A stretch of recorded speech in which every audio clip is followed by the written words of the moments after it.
ही आहे आकृती. या आकृतीमध्ये बघा हा आहे चौरस. याच्या चारही बाजू दिसत आहे सारख्या. दिसत आहे सारख्या चारही बाजू. ह्या चारही बाजू सारख्या आहेत आणि प्रत्येक बाजू आहे 10 सेंटीमीटर. किती सेंटीमीटर? 10 सेंटीमीटर. आणि हा त्रिकोण आहे. कोणता? काटकोन त्रिकोण आहे बघा. असाच दुसरा त्रिकोण इकडे आहे आणि आपल्याला ह्या संपूर्ण आकृतीचं काय विचारलं आहे? क्षेत्रफळ. मग आपण काय करू शकतो? ह्या आकृतीचं क्षेत्रफळ काढायच्या वेळेस तुम्हाला समजा सूत्र माहित असेल तर चौरसाचं क्षेत्रफळ प्लस काटकोन त्रिकोणाचं क्षेत्रफळ. दोन काटकोन त्रिकोणाचे क्षेत्रफळ काढायला अजून वेळ लागेल. किती वेळ लागेल? दोन काटकोन त्रिकोणाचं क्षेत्रफळाचे सूत्र आहे हाफ पाया गुणिला उंची. काय आहे? हाफ पाया गुणिला उंची. मग हा इकडे दोन काढायला लागेल असे आपल्याला.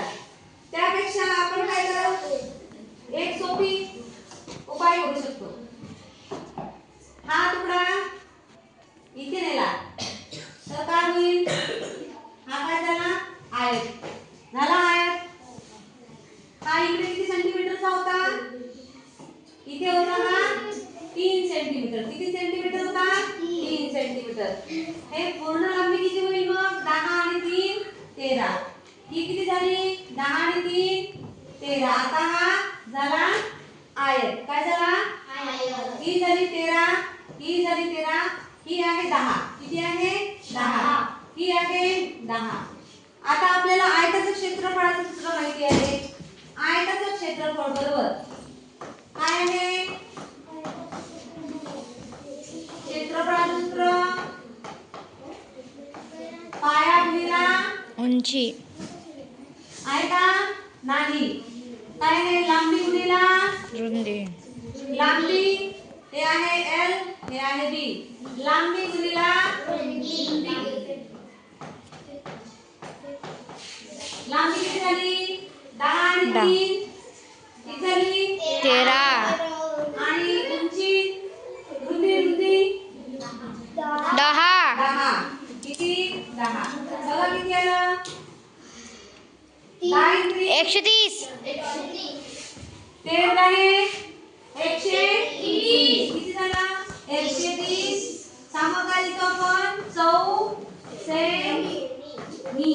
130 चौसेमी कुठे दिसते? बघा बरं. पर्याय क्रमांक डी. पर्याय क्रमांक डी. मग आपलं उत्तर काय राहील? पर्याय क्रमांक डी.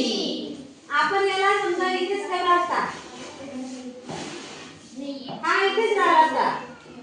समजा इथे राहिला असता हा. तुम्ही इकडे आणला नसता तर काय झालं असतं? कशी काढलं असतं याचं उत्तर? याचं उत्तर काढलं असतं आपण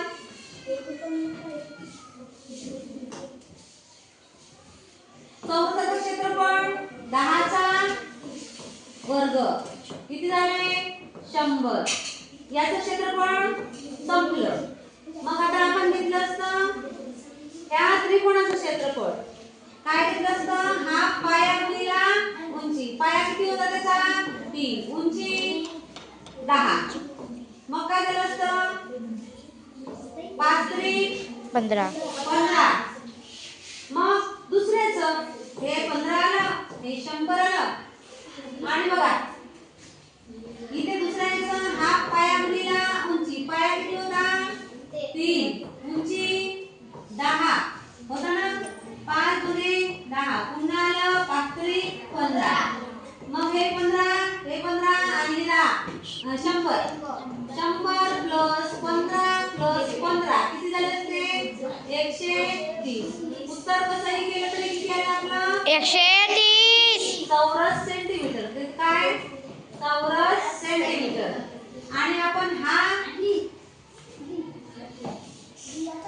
याला आपण इथून उचलून इकडे जेव्हा नेलं तेव्हा काय झालं? हा आयत झाला. आयत झाल्यावर काय आपल्याला सोपी झालं? 13 13 10 10. मग काय केलं आपण? लांबी गुणिला रुंदी. म्हणजे आपल्याला इकडे 3 जणांचं करावं लागलं. त्याच्याऐवजी आपण काय केलं? एकाच आकृतीचं क्षेत्रफळ काढलं. आयताचं क्षेत्रफळाचं सूत्र आहे लांबी गुणिला रुंदी. 13 गुणिला 10 बरोबर 130 चौसेमी. कळलं का? हो.